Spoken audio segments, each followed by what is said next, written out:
তোমরা এই যে গাঁদাটা দেখতে পাচ্ছ, এটা হলো 12 মাসি গাঁদা। এই গাছে সারা বছর ফুল ফোটে। বন্ধুরা, তোমরা সবাই কেমন আছো?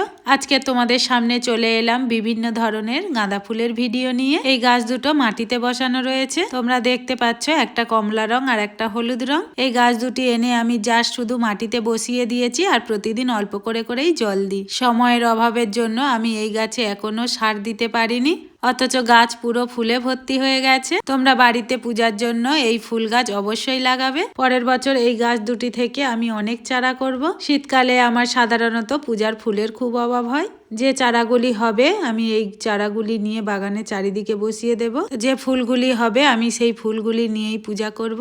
যখন চারা করব তোমাদের অবশ্যই দেখাবো। তোমরা এই গাছ থেকে চারা তৈরি সহজে করতে পারবে। শুধু ডগাগুলো কেটে নিয়ে বালিতে বা মাটিতে বসিয়ে দিলেই শেকড় এসে যাবে। এবার আমি তোমাদের সঙ্গে অন্য 3 রকমের গাঁদা দেখাবো। 2 রকমের ফ্রেঞ্চ মেরিগোল্ড আর একটা সাদা গাঁদা। তোমরা এই যে গাছটা দেখতে পাচ্ছ, এটা হলো ফ্রেঞ্চ মেরিগোল্ড। তো এর কালারটা দেখো। এই গাছটা আমরা টবে বসিয়ে দিয়েছি। আর এটা সাদা গাঁদা। কিছু ফুল ফুটে গেছে, কিছু ফুল ফুটছে আর অনেক কুঁড়িও রয়েছে। এই দেখো, এদিকে আর একটা ফ্রেঞ্চ মেরিগোল্ড। তো এর কালারটা একটু অন্যরকম। আমার এই গাঁদা ফুলের ভিডিওটি কেমন লাগলো প্লিজ অবশ্যই তোমরা কমেন্ট করে জানিও। টাটা।